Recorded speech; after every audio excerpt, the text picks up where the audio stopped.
샬롬 반갑습니다. 손길 문화원과 함께하는 성경 읽기 시간입니다. 너희가 육신대로 살면 반드시 죽을 것이로되 영으로서 몸의 행실을 죽이면 살리니 무릇 하나님의 영으로 인도함을 받는 사람은 곧 하나님의 아들이라. 하나님의 아들이라. 너희가 육신대로 살면 반드시 죽을 것이로되 영으로서 몸의 행실을 죽이면 살리니 무릇 하나님의 영으로 인도함을 받는 사람은 곧 하나님의 아들이라. 하나님의 아들이라. 로마서 8장 13, 14절. 로마서 8장 13, 14절. 자, 오늘부터 룻기를 공부합니다. 이 룻기는 사사시대에 있었던 일들이고, 그리고 이 사사시대의 중간에 나타나 있는 그러한 한 책이 바로 이 룻기입니다. 룻기에서 특이한 것은 이방 여인, 모압 여인이 와서 유대인의 그 집안으로 들어오는 과정, 그리고 그 모압 여인을 통해서 다윗의 계통이 이루어져 가고 있는 그런 모습을 여기서 볼 수가 있습니다. 어떤 부분에 이렇게 보면 그저 하나의 가정사 이야기 같은데, 사실은 이 가정사가 이어져서 다윗의 가계를 이루고 있다고 하는 것은 놀라운 일이죠. 그래서 예수님의 족보 가운데 여자들에 대한 얘기가 나온 이런 그 족보에 여인들의 이름이 여러 나와 있는데, 그 중에서도 이 룻에 대한 이야기가 이렇게 자세하게 산책으로다가 남아있다고 하는 것은 그만큼 룻의 영향이 중요하다 하는 것을 볼 수가 있습니다. 이 룻기를 통하여 우리가 볼 수 있는 것이 무엇일까?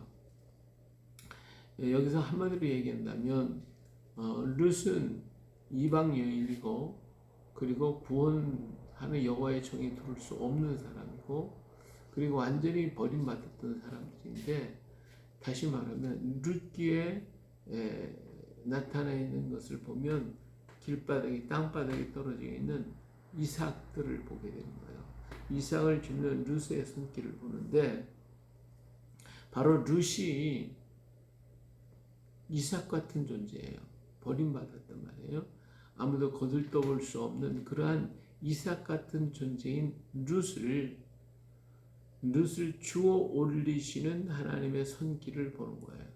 룻이 이랑에서 떨어진 이삭을 주어 올려서 가슴에 품고 기쁨으로 집으로 돌아가는 그 모습이 바로 우리 주님께서 이 세상의 이랑에 떨어져 있는 룻과 같은 존재들을 주워 올리시고, 그리고 그것을 가슴에 품고 기뻐하시면서 당신의 집으로 돌아가는 그 모습을 바로 여기 룻기를 통해서 볼 수가 있어요.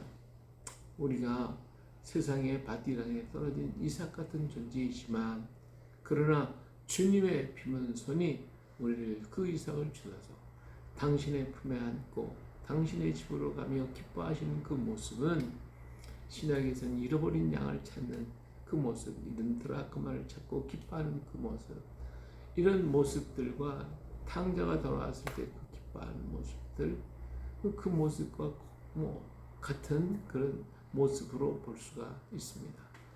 오늘도 우리 예수님께서는 우리 일항에 떨어져 있는 이삭들을 주어 올리시기로 얼마나 기뻐하시는지 몰라요. 곡식들이야 그 술에 쉬고 떠나지만 이삭은 가슴에 품고 가는 거예요. 가슴에 품고 기뻐서 춤을 추며 뛰어가는 것이 바로 이 이삭이란 말이에요. 룻기에서 나를 주어 올리시는 주님의 손길, 그래서 나를 품에 안으시고 기뻐하시는 주님을 만나는 그런 애가 있기를 축원합니다. 자, 오늘 1장에서 여기 보니까 1장 1절에 아주 중요한 구절이 나와요. 뭐냐면 사사들이 치리하던 때에 그 땅에 흉년이 되니라. 그렇죠? 사사들이 치리하던 때에 우리 지금까지 사사기를 거쳐왔어요. 사사기를 거쳐오면서 볼 때 사사시대에 어떻게 됐어요? 하나님을 왕으로 섬기지 못하고 왕이 없다 하면 자기 소견대로 소견에 옳은 대로 행했던 그 사람들이잖아요. 근데 그러한 하나님을 잃어버린 그 시대 속에 사람들의 몸도 마음도 영혼도 환경도 모든 걸 다 메말라버리고 마는 거예요. 그래서 그 땅에 뭐가 찾아왔다? 흉년이 찾아왔다. 내 안에 주님이 계셔야 주님이 바로 우리의 젖과 꿀인데 주님이 떠나시면 젖과 꿀이 떠난 거잖아요. 그래 우리 영혼이 어떻게 되겠어요? 가랄 수밖에 없고 메마를 수밖에 없고 흉년이 찾아올 수밖에 없는 거예요. 바로 사사시대는 이렇게 모든 사람들의 속에 하나님의 말씀이 떠나고 하나님이 없다고 얘기를 하니까 그들이 뭐가 찾아왔느냐? 흉년이 찾아왔다. 그래서 이 집안도 흉년이 찾아왔어요. 이 엘리멜렉이라고 하는 말은 하나님은 나의 왕이십니다. 그런 뜻이거든요. 그래서 이 엘이라고 하는 하나님이거든요. 하나님 엘리 멜레크 왕이라는 말이에요. 그러니까 하나님은 나의 왕이십니다. 그런 의미예요. 이름에 참 멋있잖아요. 하나님은 나의 왕이십니다. 근데 진정 왕으로 내가 섬기고 있느냐? 왕으로 섬기는 보다는 그 왕은 폭군이고 우리를 막 그냥 억누르고 우리가 먹을 것도 주지 않는 그래서 흉년이 들게 되는 이런 생각을 갖게 되면 이 말이 무색해지잖아요. 하나님은 나의 왕이십니다. 하나님은 나의 폭군입니다. 그러니까 나는 떠나려 합니다. 이래서 떠나는 거예요. 그래서 이들은 흉년 들었다. 이 땅에 못 살아. 그리고 떠나는데 그들이 떠난 곳이 어디예요? 베들레헴이잖아요. 베들레헴이 뭐예요? 떡집이야, 떡집. 하나님의 떡이 있는 곳이에요. 떡이 언년에 있는 곳인데 그걸 못마땅해 가지고 나는 떠날 거야 하고 어디로? 모압 지방으로 갔어요. 모압 냄새나는 곳이죠. 썩는 곳이에요. 근데 그 지방으로 갔어요. 두 아들 말론과 기론을 데리고 그리고 나오미를 데리고 모압에 가서 삽니다. 그러니까 아버지 엘리멜렉이 한 사람이 잘못하면 이 모든 식구가 다 모압으로 가는 거예요. 그래서 주 예수를 믿으라 그러면 너와 내 집이 구원을 받는다.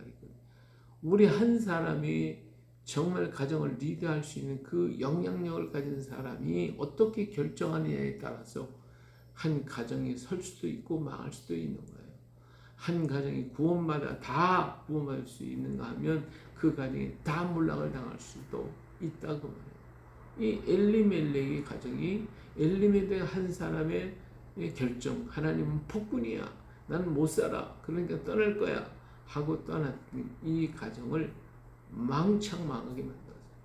엘리멜렉이 모압에 가서 거기 가서 아주 잘 살겠다고 떠났는데 가가지고 죽잖아요. 나오미는 정말 슬픔에 젖고 고통에 젖었어요.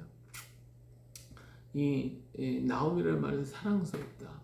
정말 복이 있는 사람의 모습인데 이 사랑스러웠던 이 여인이 정말 슬픔에 잠기고 말았어요.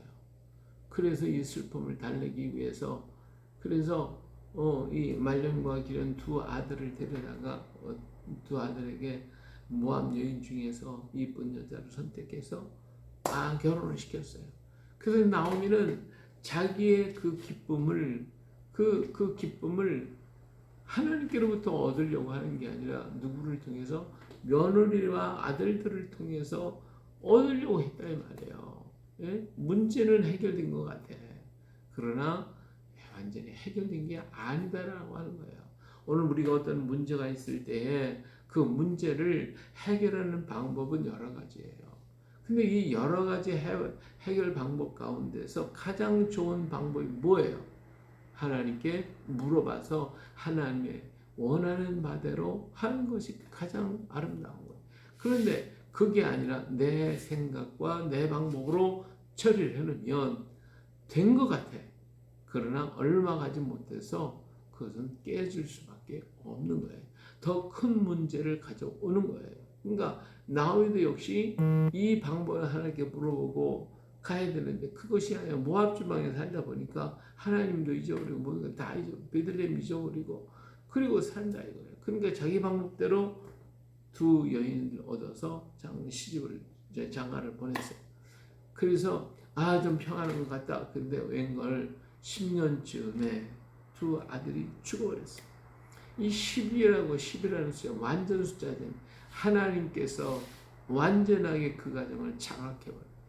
완전해졌어. 끝난 거예요. 완전히 끝나버렸어요.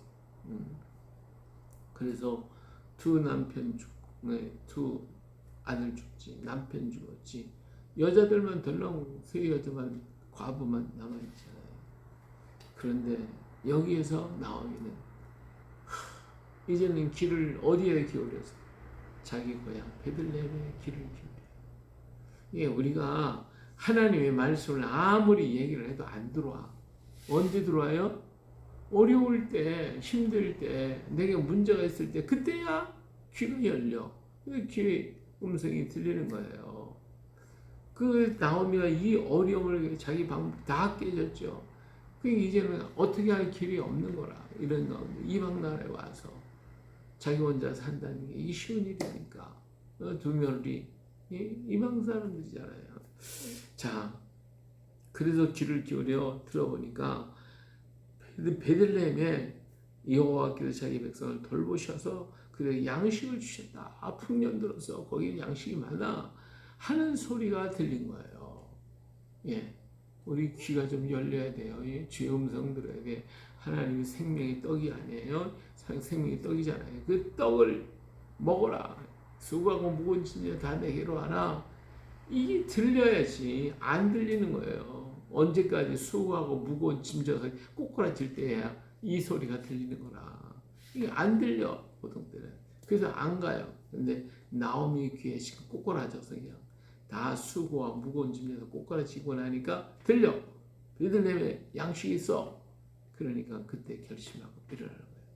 여러분, 말씀이 들려줘야 결단이 오는 거예요. 말씀이 들려줘야 행동이 나오는 거예요. 말씀이 들려줘야 회개하고 돌아오는 거예요. 나오미가 이 소리를 듣고 돌아가는 거예요. 그래서 그들은 유다 땅으로 가다가 이제 두 자보에게 이 얘기를 해요. 야, 내가 무슨 소망이 있냐? 나는 아들도 없고 가진 것도 없고 빈털터리고 이제 돌아가는데 너희가 나 따라가서 무슨 소망이 있겠냐? 돌아가거라. 네 어머니 집으로 돌아가라. 그렇게 권면을 해요. 두 며느리가 그냥 울면서 어머니 따라가겠습니다. 그래도 어머니가 달리면 돌아가라 보니까 누가 돌아가요? 오르바가 돌아가요. 오르바. 이 오르바라는 이름 자체가 말갈기라는 뜻이거든요. 생각이 많다고 말해요. 생각이 많아. 그러니까 이 생각, 저생 남편 죽고 난 다음에 이 나오미를 따라가야 할 거냐 말 거냐 이 생각 저생 복잡함. 그러면 하나님 말씀이 안 들어간다니까요. 무엇을 분별을 못한다. 이 생각 저 생각 많이 하면 오직 누구만 주님만 바라봐야지. 그래서 돌아가요. 그러나 이 룻은 돌아가라. 내 동서가 돌아갔잖아. 돌아가. 나는 못 가. 이 룻이라고 하는 말이 우정이라는 뜻이에요. 우정. 근데 이게 오직 자기의 정을 가지고 나오미를 바라볼 때에 그런 다른 생각이 없는 거예요. 나오미만 바라봤어. 나오미만. 근데 여기에서 룻이 나오미를 바라보며 깨달은 게 있어요. 그게 뭐냐? 예, 이 깨달은 것이 중요한 거예요. 돌아가라 그랬더니 자 16절에 이런 얘기죠. 룻이 이르되 내가 어머니를 떠나지며 어머니를 따르지 말라고 돌아가라고 강권하지 마옵소서. 예, 어머니께서 가시는 곳에 나도 가고 어머니께서 머무시는 곳에 나도 머물고 머물겠나이다. 어머니 백성이 나의 백성이 되고 어머니의 하나님이 나의 하나님이 되시리니 어머니께서 죽으신 곳에 나도 죽어 거기 묻힐 것이다. 나 만일 내가 죽는 일 외에 어머니를 떠나면 여호와께서 내게 벌을 내리시고 더 내리시기를 원하나이다. 참 여기에서 룻이 본 게 뭐예요? 어머니의 하나님을 본 거예요. 그리고 룻은 나오미의 모습을 본 거예요. 그 나오미 속에 자기 민족에서 보지 못했던 자기가 살았던 그 속에서 만나지 못했던 하나님을 본 거예요. 그의 모습을 나오미를 속에서. 그러기 때문에 어머니의 하나님이 나의 하나님이 되시고 어머니가 죽는 곳에 나도 죽겠습니다. 만일 그렇게 하지 않으면 그 어머니의 하나님이 내게 벌 내리시기를 원합니다. 그 하나님을 만났어요. 이 룻을 나오미를 통하여 하나님을 만나니까 오르바는 생각이 많아서 그걸 못 봐. 그러나 룻은 정 있는 사람이라. 그래서 어머니를 통하여 하나님을 만난 거예요. 만나고 나는 게 어때요? 죽어라고 난 따라간다니. 어머니 하나님 난 믿겠다는 거예요. 예? 그래서 룻은 어머니와 함께 베들레헴으로 가는 거예요. 바로 그거예요. 하나님의 말씀이 보여지고 하나님의 말씀이 들려지고 하나님의 말씀이 내 마음에 들어오면 결단이 생기고 그리고 그 길에 돌아가는 거예요. 하나님으로 가는 거예요. 그러나 오르반 이 생각이 많아. 생각이 복잡하다 보니까 이 생각 저 생각 결국 뭘 잡았어요? 예? 제 생각 잡았잖아. 고르다 나중에 뭐 지고 오른다는 말이 있듯이 예? 생각하면 무슨 소용이 있냐고. 악한 거 잡고 예? 그래서 그는 옛 어머니의 품으로 돌아가요. 옛날 삶으로 돌아가는 거예요. 예? 돼지가 씻었다가 더러운 곳으로 들어가듯이 다시 들어가는 거예요. 예? 한 귀신이 나왔다가 7마귀 데리고 들어오는 건 똑같아. 옛생활로 돌아가면 안 되는 거예요. 오늘 한번 회개하고 내 몸을 씻었으면 오직 주님만 바라보고 가야지. 왜 뒤돌아보고 다시 시궁창으로 빠져. 그게 아니라 주님만 바라보고 가야 돼. 할렐루야. 이게 우리 믿음의 성도들의 모습이에요. 그래서 어디까지? 베들레헴으로 가야 돼. 베들레헴에 갔더니 이 베들레헴은 오늘날 교회예요. 이 베들레헴에 갔더니요. 이 사람들이 다 나와서 맞아요. 그래서 뭐라고 하는 줄 아세요? 야, 이가 나옴이냐? 나옴이라는 말은 사랑스럽다. 복 있다는 뜻이거든요. 정말 당신은 아름답습니다. 예쁩니다. 복됩니다. 잘 오셨습니다. 이게 이 나오미가 뭐라고 나를 나오미라고 하지 말고 나를 말하라고 불러라. 말하는 쓰다마니 실패한 자가 실패자다. 이런 뜻이잖아요. 근데 이 사람들은 나오미라고 불러줘요. 예, 교회에 들어오는 사람들은 누가 돌아옵니까? 마라 같은 사람이 들어오는 거잖아. 일생을 다 이렇게 망치고 정말 인생의 스트레스는 고통을 다 맛보고 괴로움 속에 있던 그제서 하나님 음성 들려줘서 그래 돌아왔는데 그 사람을 향하여 너 마라가 왔구나. 마라가 이러면 이 상처가 얼마나 큽니까? 그런데 베들레헴 사람들은 마라라고 부르질 않았어요. 나옴이구나. 그래 너 잘했어. 넌 사랑받을 만한 사람이야. 너는 사랑스러운 사람이야. 하나님이 당신을 사랑하고 있어. 이렇게 하고 그들을 품어주고 안아주고 그러니까 그 마음이 얼마나 이 나를 말아야 이게 통회하며 회개하고 자복하는 그런 역사가 아니겠어요. 자, 오늘 교회에 들어오는 사람을 당신은 말아야 하지만 나오미야. 하나님은 너를 사랑해. 너는 하나님의 사랑스러운 존재야. 너는 너 잘 왔어. 이렇게 따스하게 맞아줄 때에 그가 변화해 새 사람이 될 줄로 믿습니다. 자, 마지막 절에 이런 얘기가 있어요. 나오미가 모압 지방에서 그의 며느리 모압 여인 룻과 함께 돌아왔을 때 그들이 보리 추수 시작할 때에 베들레헴에 이르렀더라. 예, 추수 때입니다. 추수 때예요. 지금은 추수 끝에가 됐어요. 이 추수가 끝나기 전에 우리는 돌아가야 돼요. 우리가 일을 해야 돼요. 많은 영혼들을 모아드려야 돼요. 떨어진 이삭들을 주워 올려야 돼요. 추수가 끝나면 이삭도 없어요. 돌아갈 수도 없어요. 우리는 부지런히 주께서 맡기는 사명 감당하고 복음 전하며 증거하는 우리가 돼야죠. 지금은 추수 때입니다. 추수 때예요. 부지런히 자나깨나 일해야 합니다. 오늘도 주의 날 주 앞에 나와 예배하면서 정말 바디랑에 떨어진 이삭 같은 우리를 주님의 피 묻은 손으로 어루만져 주시고 당신의 가슴에 안아주시고 나를 나오미야 내가 너를 사랑해 하신 그 주님의 품 안에서 정말 행복을 누리시고 기쁨과 감사와 영광 하나님께 돌려드리고 오늘 하나님께 축복받는 하루 되시기를 예수님의 이름으로 축복합니다. 할렐루야.